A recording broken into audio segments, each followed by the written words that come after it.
नाज़रीन मोहतरम, 28वीं किस्त में आप सुन चुके हैं कि खान एक नए मिशन के लिए घर वालों को बहाना लगाकर रवाना होता है और रास्ते में उसे अपना एक सीनियर मनोहर लाल मिलता है। वो अजय साहनी के पास जाते हैं और अजय साहनी को लेकर उस नए मिशन पर रवाना होते हैं, जहां से उन्हें कोड नेम बुक चुरानी होती है और इसी वजह से अजय साहनी उन्हें साथ लेकर उस एयर बेस की तरफ रवाना हो जाता है। अब 29वीं किस्त मुलाहिजा फरमाएं। थोड़ी देर बाद वो गार्ड रूम के दरवाजे पर खड़े थे। फौजी जीप को देखते ही लकड़ी का बैरल ऊपर उठाता चला गया। अजय ने अपने कोट के कॉलर खड़े कर लिए थे और चेहरा इस तरह झुकाकर जीप चला रहा था कि पहली नजर में उसकी शिनाख्त मुमकिन नहीं थी, जबकि मनोहर लाल अमीराना ठाठ से उसी तरह अपनी सीट पर जम कर बैठा था। उसके कंधे पर सजे निशानात देखकर ड्यूटी पर मामूर गार्ड ने उसे सल्यूट किया और अजय साहनी ने जीप आगे बढ़ा दी। अड्डे की तमाम बत्तियां बुझा दी गई थीं। इमरजेंसी की वजह से एयरफोर्स के तमाम स्टेशन खुद को हालते जंग का शिकार समझते थे और मुकम्मल ब्लैकआउट रहता था। जीप को सड़क से हटाकर स्टेशन कमांडर के दफ्तर के पीछे वाले दरख्तों की तरफ ले चलो। मनोहर लाल ने सरगोशी की। ओके। कारपोरल अजय साहनी को 2 अल्फाज अदा करने के लिए भी बहुत जोर सर्फ करना पड़ा था। इंतजामी दफातर 5 बजे के बाद बंद हो जाते थे, लेकिन इनका छोटे अफसरान पर मुश्तमिल अमला रात को भी ड्यूटी पर मौजूद रहता था। करीबन हर दफ्तर में कोई न कोई जिम्मेदार आदमी किसी भी जवाबदेही के लिए मौजूद होता था। कारपोरल अजय साहनी ने बड़ी फुर्ती से जीप दरख्तों के ऐन दरमियान कैमोफ्लेज के लिए उगाई गई झाड़ियों में इस तरह छुपा दी थी कि अब वो दूर से देखने पर भी नजर नहीं आ सकती थी। जीप की चाबी खान ने अपनी जेब में डाल ली और अब तीनों जीप से नीचे उतर आए थे। कारपोरल अजय साहनी वहां ड्यूटी कर चुका था और उसे इल्म था कि इसके दोस्तों को जिस चीज की तलाश है वो किस कमरे में हो सकती है। वो आगे आगे था और दोनों उसके पीछे पीछे। चांद की आखिरी रातें थीं और सर्दियों का मौसम अंधेरा शाम ही से गहरा होने लगा था। कोहर आलूद आसमान को बादलों ने ढांपना शुरू कर दिया था। हवाई अड्डे पर पुरसोज झींगड़ों की आवाजों के सिवा कोई और आवाज सुनाई नहीं दे रही थी। अंधेरे में अब कुछ फासले पर बने दफातर की परछाइयां नुमायां होने लगी थी। 2-3 कमरों की खिड़कियों से मामूली रोशनी भी अपना अक्स दिखाने लगी थी। यूं दिखाई देता था जैसे गहरे शीशों के पीछे रोशनियों में लोग अपने काम में मसरूफ हैं। ऐसे ही एक कमरे की तरफ उंगली से इशारा करते हुए साहनी ने उसकी निशानदेही की और अगले हुक्म के लिए उनकी तरफ देखा। तुम जीप में वापस जाओ। मनोहर लाल ने उसे हदायत की। इस खदशे के पेश नजर के कहीं सूरत हाल की संगीनी से घबराकर वो बदहवासी में जीप लेकर वापस न भाग जाए, खान ने चाबी अपनी जेब में पहले ही रख ली थी। उन्होंने अजय को अपनी जाती हिफाजत के लिए रिवॉल्वर तक नहीं दिया था। वो कोई ऐसा काम नहीं करना चाहते थे जिसमें किसी किस्म का खतरा मोल लेने का एहतमाल हो। इस बात के शवाहिद मौजूद थे कि इस कमरे में न सिर्फ कोई मौजूद है बल्कि वहाँ बाकायदा पहरे का बंदोबस्त भी है।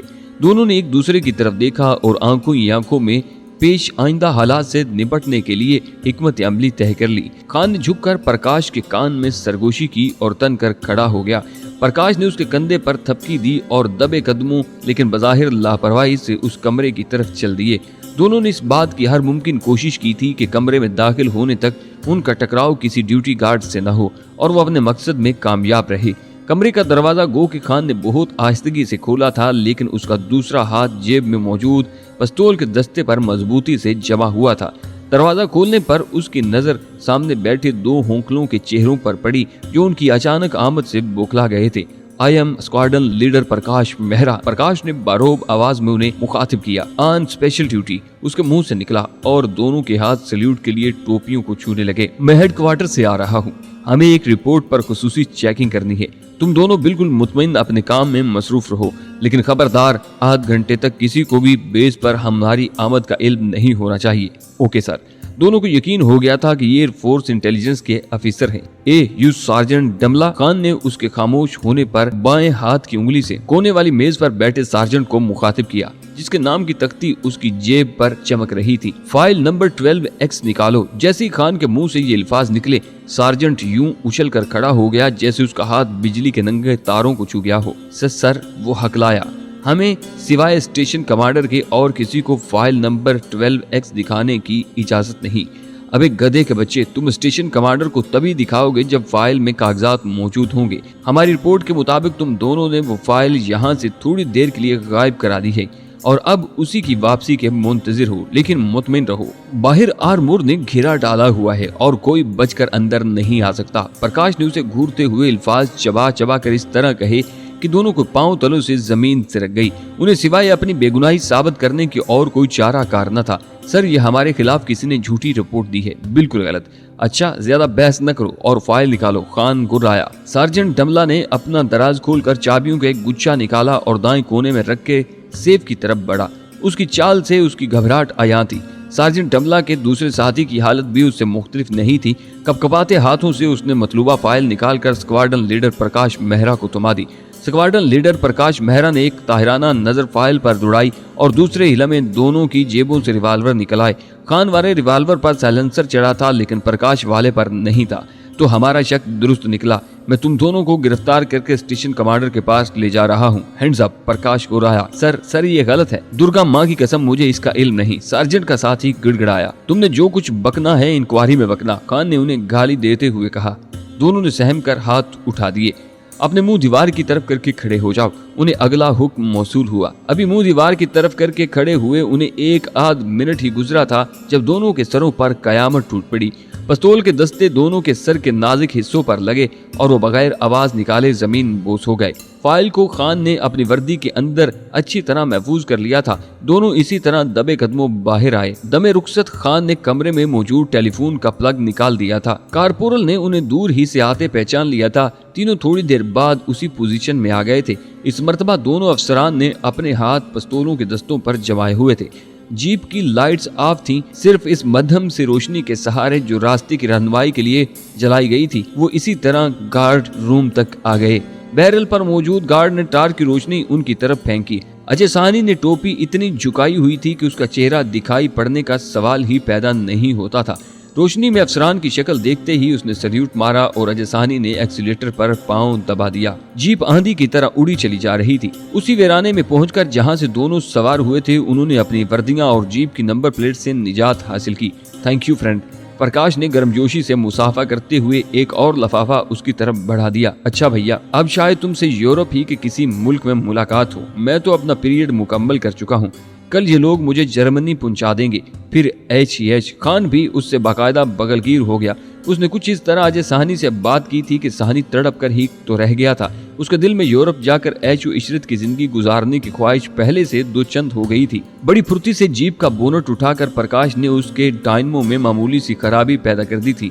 दोनों यहीं इससे अलग हो गए। इस काम में बमुश्किल 1 घंटा सर्फ हुआ था। जब वो जीप लेकर वर्कशॉप पहुंचा तो रात के 8 बज रहे थे। मिस्त्री एक दूसरी गाड़ी के नीचे लेटा अपने शागिर्दों को गालियां दे रहा था। साहनी को शायद वो पहचानता था क्योंकि उसने जीप की लाइट ऑफ होने के बावजूद उसे नाम लेकर सलाम किया था। वहीं खड़े खड़े उसने मिस्त्री को खराबी से आगाह किया और ये भी कह दिया कि वो सुबह जाते हुए जीप ले जाएगा। उसने रुखसत होते वक्त जानबूझकर ऊंची आवाज में उसे कह दिया था, अभी 7 बजे हैं और सुबह तक काम मुकम्मल हो जाना चाहिए। कारपोरल जानता था कि अव्वल तो मैकेनिक के पास घड़ी है ही नहीं और अगर हुई भी तो वो इसमें टाइम देखने का तकल्लुफ नहीं करेगा। जीप को थोड़ा सा चमका भी देना उसने किसी मुमकिन निशान की मौजूदगी को भी नजरअंदाज नहीं किया था। अच्छा महाराज जी, मुतमिन रहें, मुझे इल्म है बड़े साहब की जीप है, मिस्त्री ने लेटे लेटे जवाब दिया। कारपोरल अजय साहनी उसे राम राम कहकर वापस आ गया। सुबह अगर इंक्वायरी भी होती तो दुनिया की कोई ताकत ये साबित नहीं कर सकती थी कि वो जीप लेकर उस वर्कशॉप से आगे भी कहीं गया है, क्योंकि 7 बजे तक वो मुश्किल यहीं पहुंच सकता था। अपने दोस्तों की तरफ से बताई गई हिफाजती तदाबीर पर उसने फौरन अमल किया। जीप की सीट के नीचे ही उसने एक सिविलियन ड्रेस रखा हुआ था। कपड़े उसने एक अंधेरे गोशे में तब्दील किए और आज वो खिलाफे मामूल बस की बजाय 8:30 बजे वाली ट्रेन से अपने गांव जा रहा था। दूसरा स्टेशन उसके गांव का था। ट्रेन में कोई शनासा चेहरा उसे दिखाई नहीं दे रहा था। घर तक वो इस तरह पहुंचा था। खेतों में उसने दोबारा अपनी वर्दी तब्दील कर ली थी। वो आज कदम कदम पर एहतियात बरत रहा था। कोई गैर मामूली हरकत उससे सरजद नहीं हुई थी, न ही उसने घर वालों को देर से आने का एहसास होने दिया था। रात काफी देर गए उसे नींद आई, लेकिन सुबह वो पूरे वक्त पर जीप समेत अपने अफसर के सामने मौजूद था। खान और मनोहर लाल ने जीप के नजरों से ओझल होते ही रखते सफर बांध लिया था। दोनों चुपचाप सड़क के किनारे किनारे चलते गए। हमें अंबाला नहीं जाना चाहिए, खान ने अपनी राय पेश की। बिल्कुल ठीक है, मेरे ख्याल से किसी नजदीकी स्टेशन से कोई पैसेंजर ट्रेन पकड़ने की कोशिश करते हैं, और हाँ, आज शायद हमें दिल्ली के बजाय पंजाब की तरफ जाना पड़े। मनोहर लाल ने उसे अगले प्रोग्राम से आगाही दी। जैसे आपकी इच्छा, इस मर्तबा तुम पगड़ी के बगैर ठाकुर बने रहोगे, मनोहर लाल ने समझाया। खान मुस्कुराकर चुप रहा। 2-2.5 घंटे पैदल चलने के बाद बिलाकर उन्हें एक रेलवे स्टेशन के आसार दिखाई देने लगे। मनोहर लाल को अंदाजा था कि अंबाला से शाम के बाद 3-4 पैसेंजर ट्रेनें मुख्तलिफ जंक्शनों तक जाती हैं और वो कोई न कोई ऐसी ट्रेन पकड़ने में कामयाब हो जाएंगे।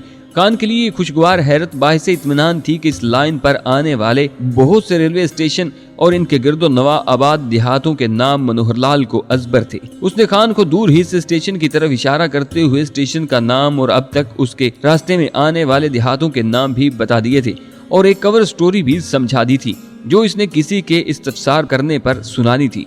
ट्रेन आने में अभी करीबन आधा घंटा बाकी है। उसने कलाई पर बंधी घड़ी की सुइयों पर नजरें दौड़ाते हुए कहा, मेरे ख्याल में हमें स्टेशन पर 10-15 मिनट पहले ही पहुंच जाना चाहिए। खान ने अपनी राय का इजहार किया। हाँ, मनोहर लाल कुछ सोचते हुए बोला, तुम ठीक कहते हो। दोनों खेतों के दरमियान एक समाधि को कदर महफूज जानकर वहीं चले आए। समाधि पत्थरों से बनी हुई थी। इस पर वो एक दूसरे के नजदीक बैठ गए और दोनों वक्त गुजारी के लिए गुफ्तगू का कोई मौजू तलाश करने लगे। कुछ सोच रहे हो? उसने यूं ही मनोहर लाल से पूछ लिया। कुछ नहीं, तुम तो जानते ही हो हमारे पास सोचने के लिए वक्त होता ही कब है, और अगर कभी कभार ऐसा कुछ वक्त मिल भी जाए तो एक ही सोच होती है। हाँ, कान ने उसकी बात समझते हुए ठंडी सांस ली। इंसान कितना कमजोर होता है, कम अज कम मैं तो इस हकीकत का कायल हो चुका हूँ। अब देखो कितना अजीब लगता है ये सब कुछ। कभी कभी तो अपना वतन, घर बार, माँ बाप, भाई बहन इतने याद आते हैं कि रगें टूटने लगती हैं। लेकिन एक सोच मुतमिन कर देती है कि हम यहाँ उन्हीं के लिए तो हैं, उन्हीं की खुशियों के लिए। वो खामोश हो गया। शायद कुछ और कहते हुए वो झिझक महसूस कर रहा था। दोनों चंद सेकंड खामोश रहे, फिर खान ने न चाहते हुए भी पूछ लिया, किस शहर के रहने वाले हैं आप? उसकी बात का जवाब मनोहर लाल ने हल्का सा कहका लगा कर दिया था, सारे शहर मेरे ही शहर हैं। अब तो यूं लगता है जैसे मेरा वजूद पाकिस्तान के सारे शहरों की मट्टी का मुरक्कब बन चुका है। खान समझ गया कि इतने जज्बाती लम्हात में भी मनोहर लाल ने अपनी ट्रेनिंग के असूल फरामोश नहीं किए और उसे अपनी सही शनाख्त से आगाह नहीं किया। मेरा जी न जाने क्यों चाहता है कि तुमसे अपने मुल्क की बातें करूं। हाँ, तुमने लाहौर तो देखा होगा। फिर वो खुद ही खान की खामोशी को महसूस करते हुए बोल पड़ा, हाँ, क्यों नहीं, मैं कई दफा लाहौर गया हूँ। इसका जी चाहा कि फौरन उसे बता दे कि यही तो उसका शहर है, लेकिन उसने गोल मोल जवाब देना ही मुनासिब समझा। फिर दोनों लाहौर की बातें करने लगे और बातों का यह सिलसिला लाहौर से ढाका तक फैलता चला गया। वक्त जिसकी गर्दिश रुकती हुई महसूस होने लगी थी, बहुत तेजी से बीत चला था। मनोहर लाल ने ही वक्त की नजाकत का एहसास किया। दोनों उठकर स्टेशन की तरफ चल दिए। गाड़ी आने में मनोहर लाल के अंदाजे के मुताबिक बमुश्किल 5-10 मिनट ही बाकी थे जब वो इस छोटे से रेलवे स्टेशन पर पहुंचे। उनके अलावा बमुश्किल 3-4 सवारियां वहां नजर आ रही थी।